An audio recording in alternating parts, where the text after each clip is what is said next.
Մենք հետագայում ունենալու ենք իհարկե քննարկումներ ոլորտային տարբեր ուղղություններով,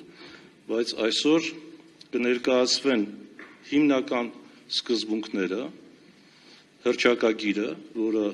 դժվար ճանապարհ անցավ մշակման, քննարկումների, որտեղ երբ ինքներդ եք հասկանում կայացած մտավորականներ հասարակության մեջ բարձր հեղինակություն վայելող անձինք են մասնակցում նման հռչակագրի մշակմանը, ապա դա հեշտ չէ եւ երկարատև գործընթաց է։ Պատիվ ունենք ասելու, որ մենք համաձայնեցրել ենք բոլոր սկզբունքային կետերը եւ այսօր կարող ենք ձեզ ներկայացնել մեզ միացել են Սփյուռքի տարբեր հայկական համայնքներից եւ այսօր մենք առիթ կունենանք լսելու նաեւ Սփյուռքի ձայնը առցանց թույլ տվեք նաեւ առաջարկել ելույթների համար եւ հարցերի համար իհարկե պարզաբանման հարցեր եւ կարճ կարծիքներ կհնչեն ռեգլամենտ սահմանել, որպեսզի կարողանանք բոլոր մտահոգ հարցերը հնարավորինս արծարծել։ Առաջարկում եմ հիմնական ելույթների համար նախաձեռնող խմբի կողմից, որ կհնչեն, սահմանել 5-ից 7 րոպե ժամանակ առավելագույն։ Իսկ ելույթների համար 3-4 առավելագույնը 5 րոպե ժամանակ։ Հարցերի համար եւ կարծիքների, ինչպես նշեցի, 1-2 րոպե։ Եթե համաձայն եք, ապա ձեր համաձայնությամբ թույլ տվեք սկսել միջոցառումը։ Դեմ չկա ներկաներից։ Շնորհակալ եմ։ Ես շատ կարճ ուզում եմ նաև ասել, որ համահայկական հասարակական դաշինքը գաղափարը պատկանում է իմ սիրելի գործընկերոջը, իմ ընկերոջը, Հայաստանի Հանրապետության արտակարգ եւ լիազոր դեսպան պրոֆեսոր Ռուբեն Կարապետյանին եւ շնորհակալ եմ, որ ինքը համարձակորեն իր շուրջը համախմբեց Հայաստանի հասարակության կարևորագույն ուժերին, ուզում եմ նախապես ասել, որ մենք երկար ենք մտածել պարոն Կարապետյանի հետ, թե ինչը ավելի կարող է արդյունավետ լինել եւ շատ չնմանվել այն փորձերին, որ ցավոք սրտի ձախողվում են, փորձել ենք հիմնական շարժիչ ուժերը ներգրավել հանրության։ Եվ ինքներդ եք հասկանում, որ առանց երիտասարդության որևէ նախաձեռնություն չի կարող ունենալ հաջողություն։ Ներգրավված են շնորհալի արժանի երիտասարդներ, որոնք այսօր խոսք են ասելու, շատ ենք խոսում հայ կանանց դերի մասին, բայց ցավոք սրտի իրականությունն այն է, որ մենք սահմանափակվում ենք բաժակաճառի մակարդակով մեծարումներով, երբ խոսքը վերաբերվում է այսօրվա իրականության մեջ հայ կնոջ դերակատարությանը, պետք է խոստովանենք, որ դեռևս մեր ակնկալված դերը չի ստանձնել հայ կինը։ Ուրեմն հայ կանայք բավական լուրջ ներդրում ունեն եւ կունենան ապագայում համահայկական հասարակական դաշինքի գործունեության մեջ։ Հայաստանի պետականության կայացման, Հայաստանի անվտանգության ապահովման մեջ ռազմական գործիչներ, իրենց ավանդ ունեցող ռազմական գործիչներ եւս միացել են եւ փորձագետներ դաշինքին։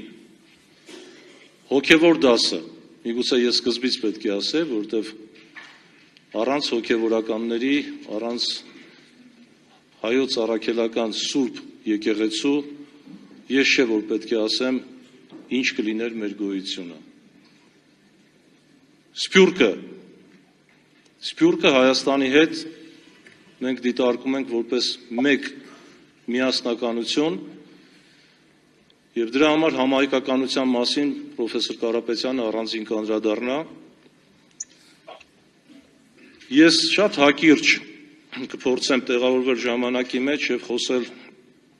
ընդհանուր նպատակի մասին, որ որդեգրել ենք եւ հիմնականում դաշինքը ունի ոչ միայն համահայկական, այլ վերքաղաքական, վերկուսակցական բնույթ։ Շատերի մոտ կարող են տպավորությունը ստեղծվել, որ 2026 թվականն է, այդ գայթակղությունը կա, որ ուրեմն ընտրություններին միայն նայենք եւ մեր քայլերը կողմնորոշենք համապատասխան ձևով, ոչ։ Սա ընդհանրապես զուգադիպություն կարելի է համարել, ինչու ես ուզում եմ հիշեցնել, որ պատերազմից հետո մեր Արցախյան հերոսամարտի հաղթանակի խորհրդանիշ Արկադի Տեր Թադևոսյանի առաջարկով ձևավորվեց եւ մինչ օրս ուրախությամբ պետք է ասեմ գոյություն ունի կա քաղաքացիական խորհուրդը, բոլոր այդ նպատակները, բոլոր երազանքներն ու իղձերը, որ որոշ չափով դանդաղեցին Արկադի Իվանովիչի երկրային կյանքից հետո, պատիվ ունեմ ձեզ զեկուցելու, որ նոր թափով իր վրա է վերցրել համահայկական հասարակական դաշինքը։ Լավ գաղափարը չի կարող կիսատ մնալ, չի կարող անկատար մնալ։ Հայորդիները չեն կարող թողնել իրենց երկիր, իրենց տունը այն վիճակում, որում հայտնվել է։ Իհարկե, վերքաղաքական եւ վերկուսակցական է մեր գործունեությունը, բայց եթե ավելի խորը մտածենք, ապա մեր տունը, հայոց տունը գող է մտել, պատկերավոր ասած։ Մեզնից գողացել են կամ փորձում են գողանալ դարավոր ազգային, հոգևոր եւ նյութական արժեքները, գողացել են ու փորձում են գողանալ մեզ համար ամենաթանկը երևի մեր երիտասարդների կյանքերը, գողացել եւ փորձում են գողանալ վստահությունը ոչ միայն իրենց հանդեպ, այլ նաեւ միմյանց նկատմամբ, որ ամենամեծ ցավն է։ Եվ ստացվում է այնպես, որ մենք տարբեր ոլորտի ներկայացուցիչներս, ռանչպարներս, եթե կուզեք, մեր արդար վաստակով հայոց տունը շենացնելու համար վարձում ենք վարպետության խոստումներ մեզ տվածներին եւ երբ վերադառնում ենք մեր աշխատանքից, տեսնում ենք մեր հայոց տունը ավերված։ Ես չէ որ պետք է ասեմ, թե ինչպես պետք է վարվել այս պարագայում։ Շատերը իրենց գլուխը կորցրել են, շատերը մեկուսացել են ցավից։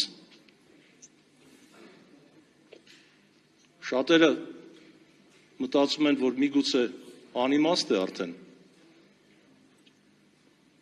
Յուրաքանչյուրս մեր մեջ պետք է ուժ գտնենք, հասկանալու, որ ցավը չպետք է պառակտի մեզ, ցավը պետք է միաբանի բոլորիս, և հավատքը ավելի պետք է զորացնենք մեր մեջ, որպեսզի շիտակ նպատակին կարողանանք հասնել։ Ես ուզում եմ ավարտել խոսքս մի նաև գաղափարով, որ ցավոք սրտի մեզնից յուրաքանչյուրը երևի նման գայթակղություն ունեցել է ներկա լինելու տարբեր ձևաչափերով, տարբեր կազմավորումների։ Ուզում եմ հորդորել, եթե թույլ կտաք, լինենք միտեղ, զորացնենք մեր ուժը, մեր գործը և դրանով կարողանանք առաջ գնալ, տարբեր ձևաչափերում լինելով Ես երեք բառացիորեն առաջի օրը հայտնաբերեցի, որ արդեն մեկնարկը չտված սուրոգատներ են պատրաստել։ Դա սպասելի էր, ավելի մեծ վտանգներ են լինելու։ Մենք դրանից երաշխավորված չենք։ Բայց եթե հավաքվել ենք, պետք է բռունցքվենք եւ պետք է իսկապես մեր ուսերի վրա վերցնենք այն բեռը, որը պետք է մեզ հասցնի դեպի լույս։ Շնորհակալություն ուշադրության համար։